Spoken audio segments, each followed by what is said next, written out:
ผมบ่อยากพามาเที่ยวนะครับพามานั่งกินพามาเที่ยวชมครับ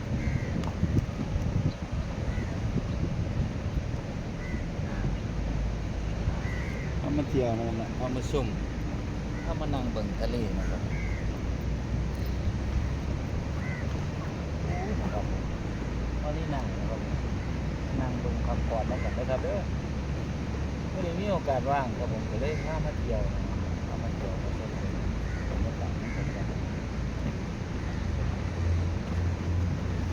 เมืองบ้านเมืองเพิ่นว่าเป็นจังไดนะครับเนาะ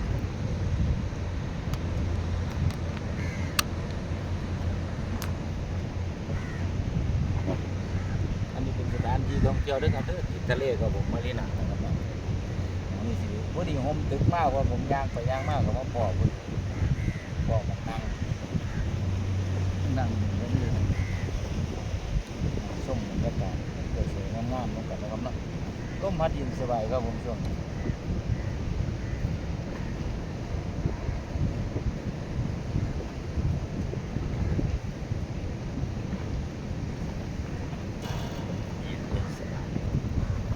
ครับก็จะแบบ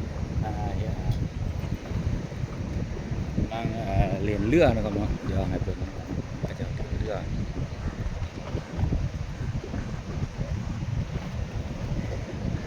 จะนั่งเรียนเรือนะครับเนาะเย็นสบายเพิ่นก็จะเรียนเรือนั่งเรือไปร่มบรรยากาศโดนก็ใครหลายปีดีแล้วครับผมพวกใครได้มากนะครับมีหมูมือนี่ก็ปุ๊บหมูจะมามากมันเดือดแล้วละมาว่ามาเที่ยวมาชมทอดยินสบายสบายนะครับแล้วก็ผู้ใดมาเที่ยวต้องกันชมสถานที่ท่องเที่ยวทั้งหมดสิงโตบนน้ำที่ทั้งหมดผมผ่านมาแล้ว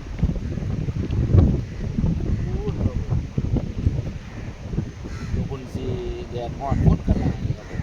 เลยพอได้ดีเลยพอได้ลอยพอได้เต้นถ่ายวิดีโอเพราะว่าเราได้นะครับพอคนหลายเป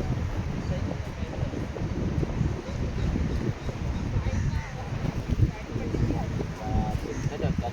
งานกับมีบ้านพักนะครับโรงแรม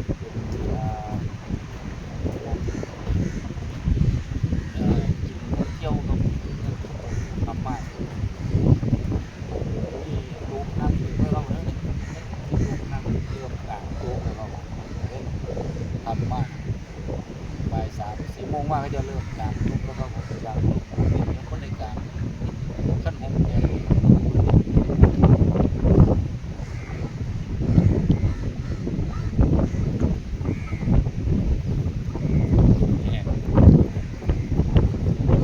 แรงมากครับโอ้ยังได้ยินได้ยินครับพี่น้อง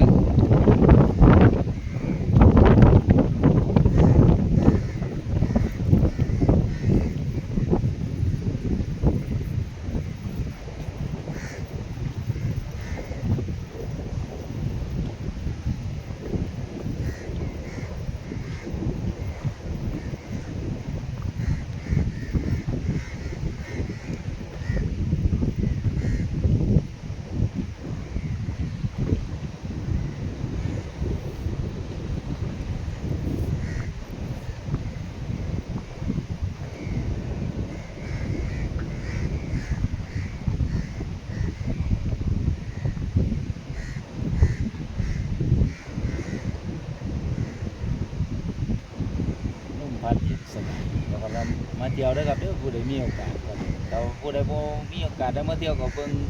เขาไปเบิ่งคลิปเบาแอดก็ได้ครับผมเบาแอดถ่ายคลิปไว้ก็ลงไปนะครับหลายๆของงามๆครับผมตามบ้านช่องที่ทุกอย่างครับผมถ่ายไว้อยู่งามๆผมก็เลยไปเที่ยวเดี๋ยวหมดได้แล้วครับผมเดี๋ยวอยากให้ย่างไปหาเบิ่งหม้องใดมันเป็นเบิ่งเนาะครับเนาะน่าดูน่าชมก็อยากไปสรรหาซอกเซ็ตให้เบิ่งนะครับถ้ามีเวลาตอนนี้เวลาไปก็ครับผม ตกเสร็จเลย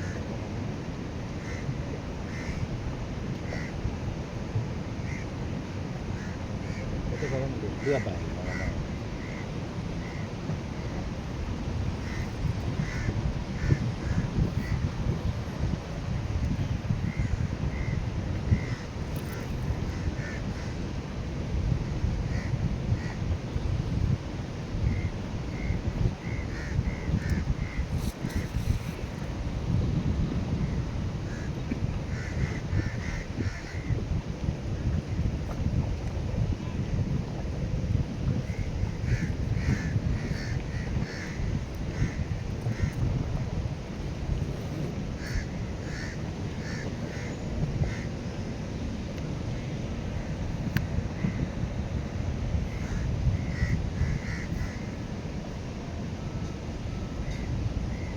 เป็นไงครับผม